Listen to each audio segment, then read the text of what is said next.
Revisão de endereços e ponteiros. Uma das coisas mais temidas nos cursos de estrutura de dados são ponteiros. Ponteiros são coisas complicadas para qualquer faculdade. Então, se você tiver dificuldade com ponteiros, não tem problema, você é uma pessoa normal. Ponteiros em C. A gente pode imaginar a memória como uma sequência de bytes, um baita vetorzão. Cada índice de um byte é o seu endereço. Eu tenho alguns tipos em C. O char costuma ocupar 1 byte e o int ocupa 4 bytes. Então, por exemplo, se eu tiver essa declaração char C e tiver o índice do C como 89.421, um int I tem o endereço 89.422. E a struct seguinte tem o endereço 89.426, porque 26 é o anterior mais 4. Ok? Nós podemos dizer que um ponteiro é uma variável capaz de armazenar esse índice do vetorzão. Então, o vetorzão da memória tem índices. E onde começa aquela variável, o índice, é capaz de ser colocado num ponteiro. Quando você faz P igual a E comercial X, a gente diz que o P aponta para X. Estrela P, eu consigo pegar o valor do objeto apontado por P. Coisas muito importantes em relação a ponteiros. Ponteiro e coisa apontada são duas realidades diferentes. E não tem sentido um ponteiro que não aponta para nada. Então, se você tiver um código que você não entende nada, bulhufas, mas você vê que tem um ponteiro que não foi inicializado, então esse código já está errado. Porque o ponteiro ele tem que apontar para alguma coisa. Não tem sentido um ponteiro que não aponta para nada. Nós vamos abrir um código que está no diretório que eu passei para vocês. Lembra que tudo que eu estou referenciando aqui está naquele bit.ly/pythoned, com P maiúsculo e ED maiúsculo. Aqui nós vamos abrir um código, um code block, que é esse aqui, ponteiros, apêndice C ponteiros. No apêndice C ponteiros, vocês vão ver duas funções, troca 2 e troca. Tem uma função main aqui embaixo, que se vocês executarem essa função main, ela está chamando troca 2. Então, tem antes o A com valor 33 e o B com valor 77. Você vai chamar troca 2, que é aquela lá de cima. Troca 2, você vai imprimir esse arroba, arroba, arroba com os valores trocados. E quando você voltar de troca 2, aqui depois da chamada, você vai ver que o A continua com 33 e o B continua com 77. Uai, por que não trocou? Quando você faz a passagem de A e B sem ponteiros, você está passando uma cópia. É o que a gente chama de passagem por valor. Eu estou passando apenas o valor.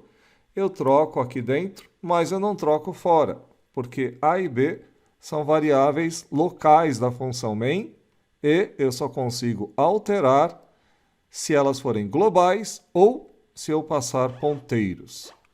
Então, se vocês quiserem, basta vocês tirarem o comentário de troca, comentarem troca 2.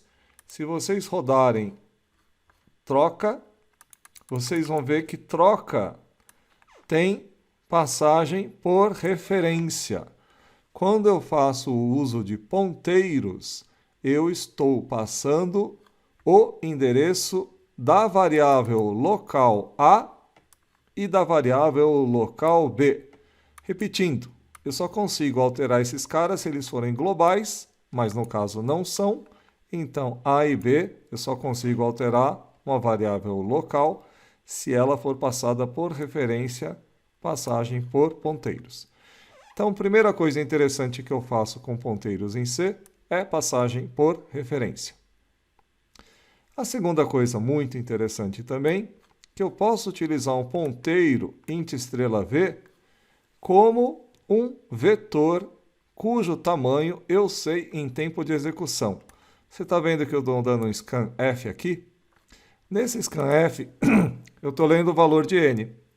Então, eu posso definir o tamanho do meu vetor em tempo de execução utilizando um ponteiro. Int estrela V pode ser ou um ponteiro para um único inteiro ou um vetor cujo tamanho eu defino em tempo de execução. Vocês podem ver que eu consigo acessar o V como se fosse um vetor normal, ok? Então, esse negócio aqui é uma coisa interessante. Ponteiros, então, servem para passagem de parâmetros por referência e também eu posso utilizar um ponteiro para um vetor de tamanho dinâmico. Programar em C é como dançar num salão de baile encerado, carregando facas na mão. É uma coisa bem arriscada, mas tem gente que adora. O professor de vocês costuma descansar fazendo problemas dos CPC, Maratona de Programação, em C puro. Não sei por que eu descanso dessa forma. Mas é muito perigoso. Eu vou mostrar uns códigos para vocês terem uma ideia desse perigo aqui.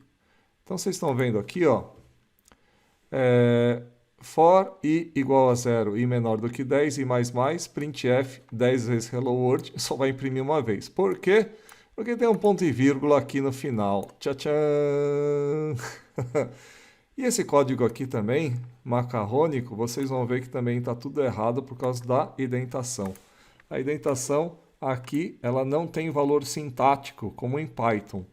Python, o lado esquerdo, a indentação faz parte da sintaxe da linguagem. Em C, como não faz parte, isso aqui dá caca, ok? Então, muito cuidado com programação em C. É uma coisa, dá para você entender o baixo nível. É bom para vocês aprenderem um mínimo de lista encadeada, que a gente vai ver, estrutura de dados, né? Dá para você ver também como que é feito... Ops, apaguei aqui o código, deixa eu voltar aqui. Recent files,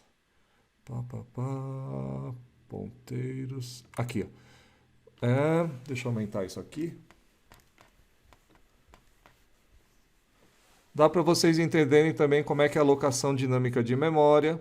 Aqui vocês podem abrir esse apêndice F, alocação dinâmica de memória. Aquele código anterior é o apêndice C ponteiros, né? Tá tudo lá. E vocês podem ver aqui eu estou alocando a memória até acabar com a memória, né? Então, o malloc a gente vai utilizar muito. É uma função em C para pegar a memória e retornar um ponteiro, ok? Bom, então, para que servem ponteiros? Ponteiros nós vamos utilizar não só com as funções básicas em C, mas para resolver o problema do vetor. Lembra que eu falei que o vetor em C, para inserir e remover no início, ele é muito ruim? Então, nós vamos utilizar os ponteiros para fazer uma estratégia de caça ao tesouro.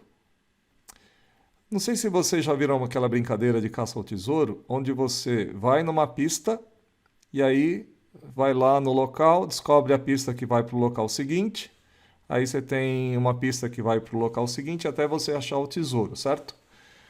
Quando você tem caça ao tesouro, suponha que a primeira pista está na biblioteca, por exemplo, da sua faculdade.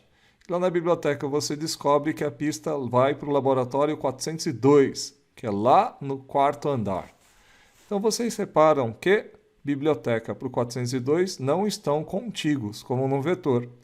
Então, eu tenho um ponteiro da biblioteca para o laboratório 402. Então, se você quiser inserir uma pista, por exemplo, começar no estacionamento, você não precisa empurrar todas as pistas seguintes, porque a gente está ligando elas por ponteiros. E é a estrutura de dados que resolve a ineficiência do vetor chamada lista encadeada, que é o próximo vídeo.